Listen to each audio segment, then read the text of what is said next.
Hey guys, what is going on? So this is going to be the ever so anticipated Boneyard guide, and I've tried to do this a whole bunch of different ways, and basically it's always just kind of fallen flat. It's hard to make such a well-structured guide for something like this because there's so many small little nuances that you are able to do to make it a more efficient method basically. So what I'm gonna do is just play a clip of me doing Boneyard in the background and commentating over it and pointing out specific things that I do in order to make it more efficient. So if you want to just watch this guide over multiple times without, just listen to my voice the one time through and the explanation once and then just watch it multiple times over, that's perfectly fine to really get exactly what's going on. But however you want to do it is cool. Just go about doing it that way. So, just some simple statistics about the method. You are able to get 22k prayer experience per hour here. However, it's not very easy to keep 22k an hour going. In the clip that I'm showing you, I averaged 21.5k XP per hour over the course of the whole clip basically, and I made a few mistakes throughout it, so obviously you're able to do better, but to keep that up for multiple hours on end is somewhat unrealistic. So what you should aim for is probably 20k XP per hour, but it is able to be done at a higher rate than that. So that's the first thing. The next thing is the firemaking experience you get from it. So any amount of prayer XP that you get, you will get about 75 to 80% of that amount in firemaking. So for example, if you come here and you train enough to get 100k prayer experience, that means that you're going to get right around 75 to 80k firemaking experience. So the next things are the logs that you can use. You can use either willows or yews. If you have any yews laying around from either raids or from dailies or whatever, you can use those here, and it is a pretty good place to use them because yew logs, when you light them, they last for 5 minutes. The whole fire lasts for 5 minutes. Wherein if you use willows, the whole fire lasts for just under 3 minutes. 2 minutes and 50 seconds is what it lasts. So by having yew logs, you have to relight the log less, which means that you're able to get very slightly more XP per hour, but it is not the biggest deal. It is by no means efficient to go and chop yew logs for no other reason other than bringing the yew logs here to do is what I would say. Only use them if you happen to have them. So other things, you're obviously going to be cremating all of your bones and big bones. So any one given bone that you cremate will give you 11.2 prayer experience, and for any given big bone that you cremate, you will get 37.5 experience per big bone. So there's also the skeletons here. So as you can see in the clip, they aren't attacking me. However, they will attack you whenever you get there, basically. They will stay aggressive for about 10 minutes, and after those 10 minutes or so, they'll just kind of stop attacking you. It'll be what it looks like in the video. Now, them being aggressive does not hurt your XP per hour whatsoever.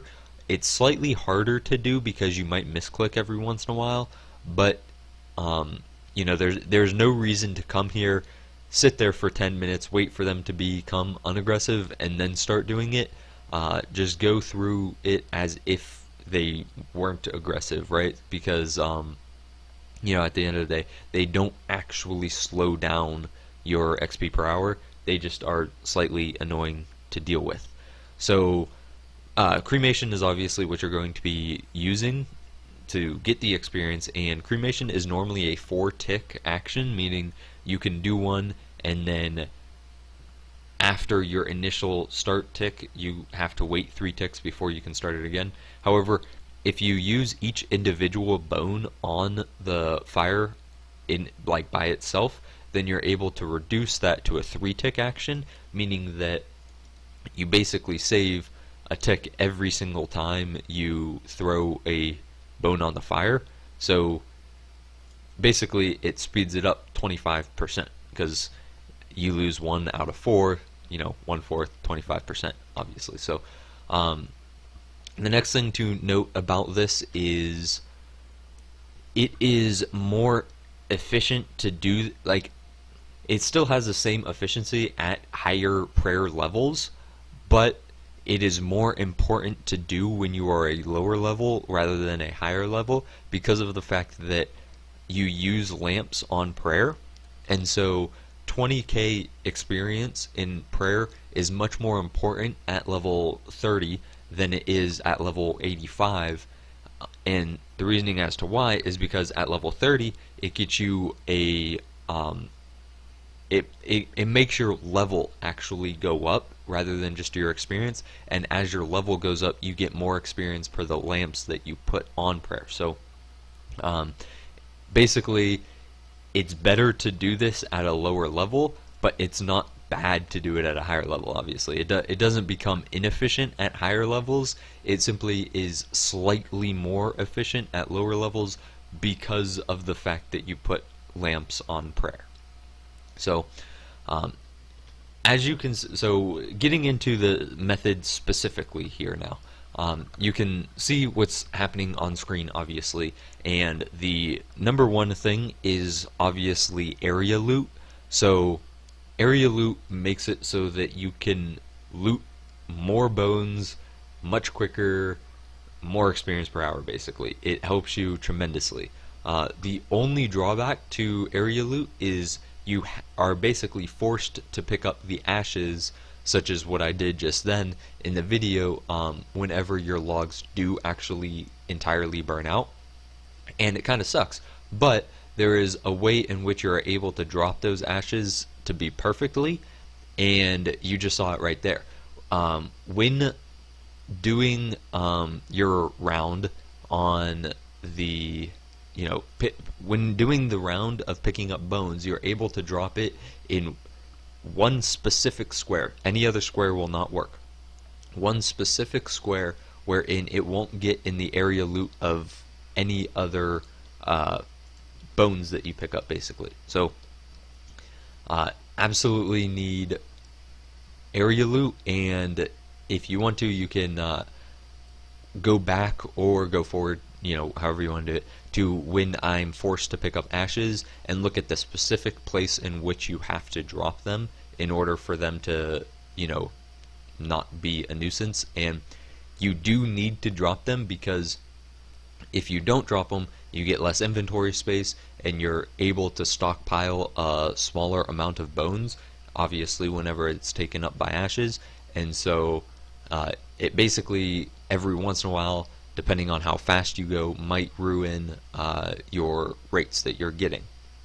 So the round that you see me take, so you see me start right by the fire and pick up all 4 big bones, as well as every once in a while you see me pick up a few small bones. And you might wonder, like, how does this particularly work? And the thing is, you switch on and off between 2 different routes and switch between them, just alternating, 1 2 1 2 1 2. And the reasoning as to why is big bones spawn at twice the rate as small bones, basically. And so on route 1 you go around and you pick up your 4 big bones, but you also pick up 8 normal sized bones, so 8 small bones.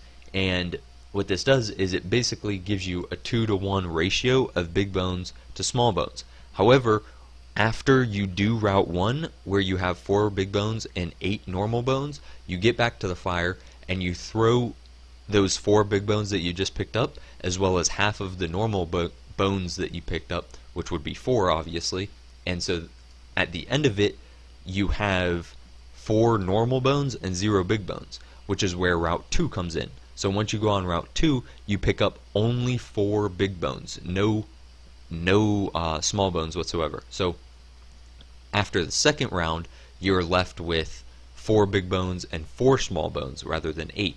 And then obviously when you get back to the fire, you cremate both sets of 4 big and normal sized bones. And so after 2 trips, after those 2 rounds, you end up with a net gain of 0 bones whatsoever. And so the route is very specific. If you watch which bones I'm clicking on to pick up the rest of them, you have to click on those exact bones in order for this method to work as well as it possibly can, because of the fact that obviously if you don't, you're going to pick up a different ratio of big bones to small bones, and because of that you might not be able to burn all of them, or you might not be able to spend as much time burning big bones, which would obviously hurt your XP per hour.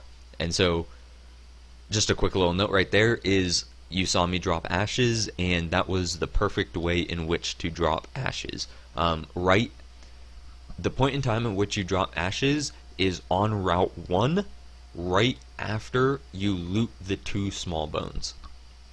And it'll go in a specific position where when you're looting the 2 small bones on Route 1, the area loot doesn't pick it up, as well as when you're looting the big bone on either Route 1 or Route 2, it also doesn't pick it up. So that's basically the whole explanation for this thing. It's pretty complex and pretty complicated, so if you have any questions to ask, then absolutely ask them down in the comments.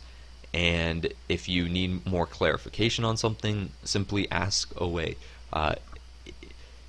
Again, also, if you need to, you can just watch this video back without the audio playing and just pay attention to exactly what's going on. But there's so many things that it's hard to say exactly a specific thing for each and every given scenario that you can possibly be in while doing this method. So ask whatever question you have. Thank you for watching, and I'll see you in the next one. Bye-bye.